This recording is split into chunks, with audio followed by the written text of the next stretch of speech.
groundbreaking video, we bring you the latest update on SpaceX's Ship 28 as it takes the spotlight. Get ready to dive deep into the unparalleled excellence of SpaceX's cutting-edge assessments that guarantee an epic and flawless big static fire preparation. Following this, it spent an intensive 2.5 months at the Sanchez site, undergoing meticulous engine installations and a suite of comprehensive upgrades. After a long period of silence to challenge public curiosity, new information about SpaceX's first EVA suit has finally been revealed. Witness the mastery of SpaceX as they chart the path towards new heights of space innovation. From engineering marvels to precision planning, this video explores the genius behind the scenes. Brace yourself for mind-blowing visuals on board Ship 28, a feat meticulously executed by the extraordinary team at SpaceX.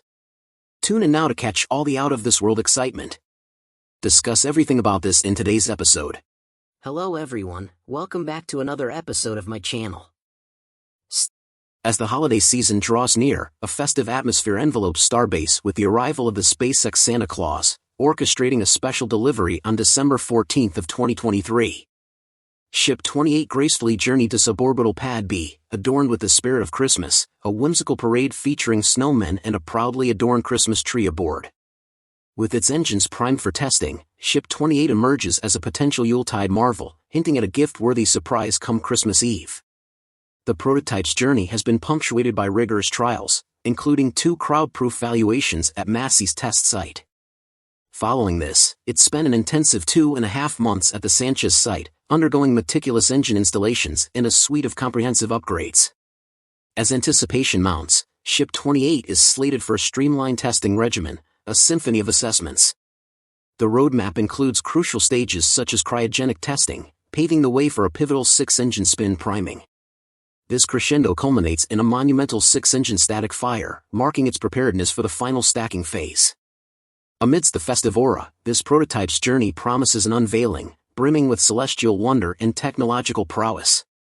The forthcoming test of Ship 28 is set to take place early next week, prompting the temporary closure of Boca Chica Beach and State Highway 4, FM 1419 to Boca Chica entrance on December 18, 19, and 20 of 2023, from 8 in the morning to 8 in the evening as ordered by County Judge Eddie Trevino Jr. This measure is a precautionary step to ensure public safety during SpaceX's testing phase. Scheduled for the first quarter of 2024, the IFT-3 of Ship 28 and Booster 10 aims to validate pivotal technologies crucial for upcoming lunar and interplanetary missions. SpaceX, under the visionary leadership of Elon Musk, continually pioneers space technology. The Starship project, envisaged as a reusable spacecraft for human and cargo transport to Mars, remains at the forefront of their groundbreaking endeavors. Following the second flight test, or the IFT-2, on November 18, 2023, which showcased successful hot staging, but encountered telemetry loss after 8 minutes of flight, SpaceX plans to integrate key learnings from these missions. Building upon these lessons, the IFT-3 incorporates critical updates, including electronic thrust vector control for precise trajectory control, and an enhanced flight termination system for added safety measures. Moreover, substantial improvements to the launch pad infrastructure are in progress, encompassing the addition of a water-cooled steel plate for thermal protection and sound attenuation. Notable enhancements extend to the orbital launch module and Mechazilla, the instrumental chopstick arms facilitating the stacking of Starship on the booster. These advancements underscore SpaceX's unwavering commitment to innovation and safety in their pursuit of ambitious space exploration goals. An imperative facet, anticipated in IFT-3, revolves around propellant transfer, a crucial maneuver integral to the Human Landing System, or the HLS. This test is poised to involve the transfer of approximately 10 tons of liquid oxygen between 2 distinct tanks within Starship, potentially from a header tank to a primary tank. This pioneering maneuver holds paramount importance for future missions under NASA's Artemis program aimed at ferrying astronauts to the Moon. This endeavor marks SpaceX's commitment to their tipping point contract with NASA, aiming to attain invaluable data on propellant transfer, a hitherto untested operation in space. The successful execution of this test will significantly contribute to honing the intricacies of maneuvering propellants between vehicles, an indispensable skill for the upcoming lunar lander's functionality. However, a crucial prerequisite for the imminent Starship Flight 3 involves SpaceX's application for reissuance of a license from the Federal Aviation Administration, or the FAA. This procedural step remains pivotal for SpaceX to proceed with the planned mission. This is a remarkable development. Accountability Office, or GAO for short, recently called upon the US FAA to reevaluate its approach to investigating space launch incidents.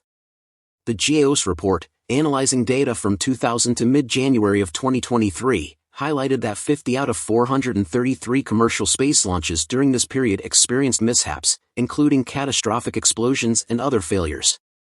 Currently, the FAA generally authorizes launch operators to conduct mishap investigations, with oversight. However, the GAO report emphasizes the need for a comprehensive evaluation of the effectiveness of this approach. Additionally, it recommends that the FAA establish clear criteria for determining when an investigation should be led by the launch operator, overseen by the FAA, or handled by the FAA itself. SpaceX's recent Starship mishaps, including the April explosion and the fiery end of the November 18 test flight, were investigated by SpaceX under FAA oversight.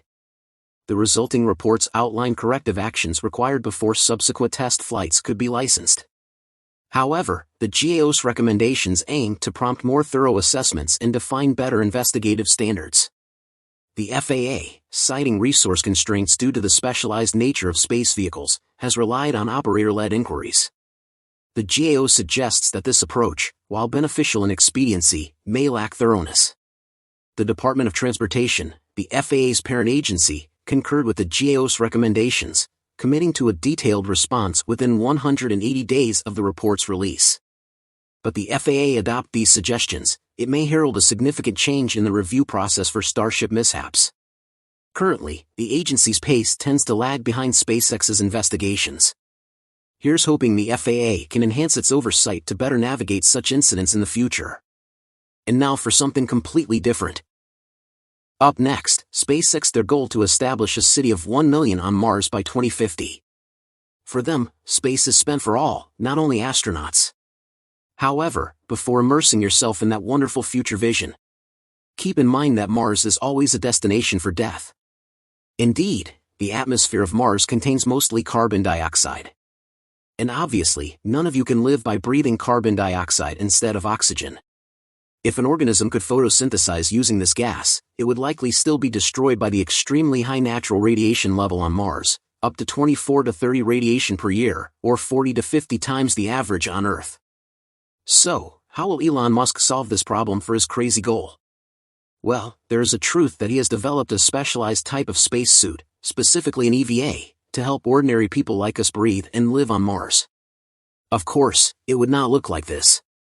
It will all be kicked off by the Polaris Dawn program, which is the successor to Inspiration 4, the world's first civilian space mission taken by SpaceX.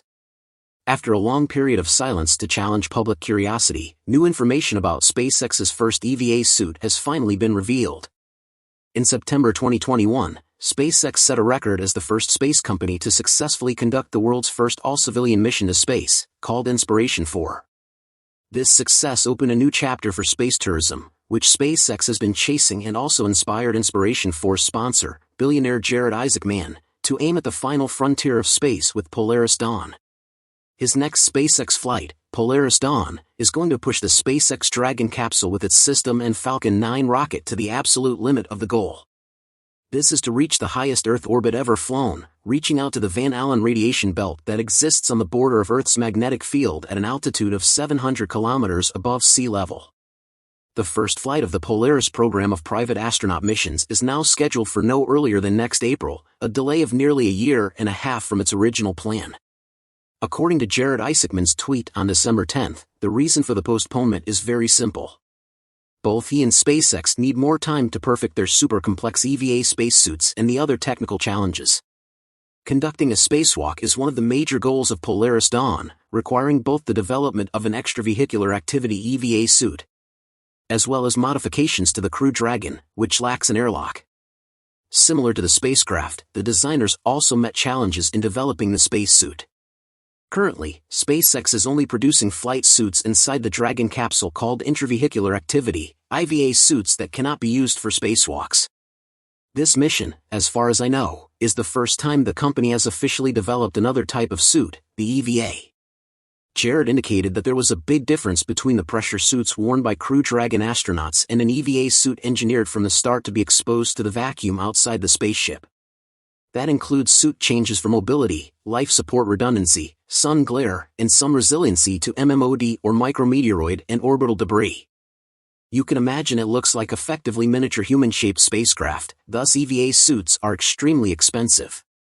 More importantly, the radiation level that astronauts will be exposed to during the Van Allen belts over a few days is the equivalent of months on the ISS. Avionics don't like radiation, which means there's a lot to analyze.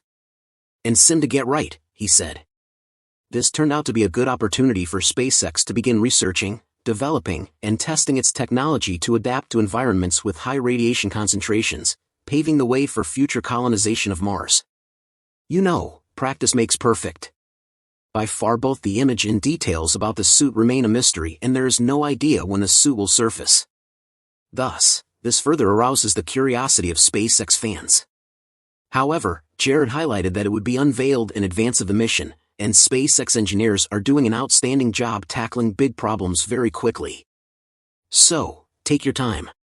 While waiting for that wonderful day to come, why don't we sit down and let our imaginations run wild? Based on the little and precious information collected combined with the analysis process, many people can somewhat sketch out the characteristics of SpaceX's secret EVA suit. The EVA suit will be the upgraded version of SpaceX's current IVA suit.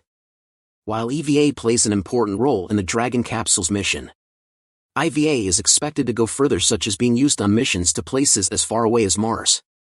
To build and maintain a self-city on Mars, besides a fleet of thousands of Starship rockets, SpaceX really needs a lot of spacesuits. It will be cheaper and more convenient if you can design your own, making it compatible with Starship's advanced technology, and then applying the iteration philosophy for mass production. But to get to that future, the initial steps in Polaris Dawn are very crucial. In aesthetics, SpaceX's IVA looks quite nice and very good. So we can be assured of similar features on EVA. You know, Elon Musk even hired a Hollywood costume designer named Jose Fernandez, who has a long resume of making superhero outfits for high-budget Marvel and DC films to design IVA for him.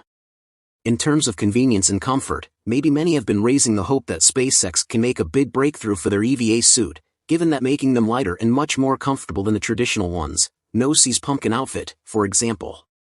Regarding the design of EVA suits and procedures, one of the key points is suit pressure. The higher the pressure, the more difficult it is to bend joints, including fingers, to get things done. Apollo dealt with this by running the entire mission at roughly 5 psi on pure oxygen, beginning with vending cabin pressure as the launch went to space to get the cabin air mixed down to 5 psi, then purging the cabin air, which still contains 78% nitrogen, with pure oxygen to get the cabin atmosphere to 100% oxygen. ISS handles EVAs differently because the station is run at sea level pressure and composition, 21% oxygen and the remainder nitrogen. This means that crew launches don't have to go through a decompression process to get crew members aboard ISS, and most importantly, reduces the fire risk associated with elevated oxygen environments. However, the suit stiffness problem remains with the current suits aboard the ISS, so the EVA suits there still run at approximately 5 psi pure oxygen. Astronauts go through a process of purging the nitrogen from their blood and tissues by breathing pure oxygen, while doing light exercise, then spending the night in the airlock on pure oxygen at somewhat reduced pressure. The next day, they suit up while still on pure oxygen, then enter the airlock to complete the decompression process to go outside. Imagine that this issue will be addressed as a parameter of the mission planning, where aspects of the Dragon interior will be redesigned to cope with this issue as necessary. It may require re-rating some of the equipment, like the control panel, or other interior controls, but certainly could be done. They would likely follow the Apollo protocols by having the whole crew be in the reduced pressure environment prior to the EVA, and have everybody in spacesuits when the hatch opens for the EVA. Last but not least, if you look at the render from Polaris Dawn, it shows the existing Starman suit floating outside of the Dragon capsule with the umbilical line attached. It appears that the umbilical connection will carry over from the IVA to the EVA suit. Unlike NASA's astronaut performing a spacewalk at the ISS, with a bulky life support system on the back, Polaris Dawn's spacewalk might have a lot more in common with NASA's Project Gemini from the early 1960s. Honestly, these were the first missions where astronauts left the capsule and floated freely in outer space. Those first EVAs were supported by umbilical connections to the spacecraft made from an external layer of gold-coated nylon with a silicone rubber hose inside, The umbilical stands out with a tensile strength of 350 pounds or 159 kilograms. In addition, there was an additional nylon tether line that had a strength of 1,000 pounds. Obviously, SpaceX can learn from these initial designs as a basis for upgrades on their products.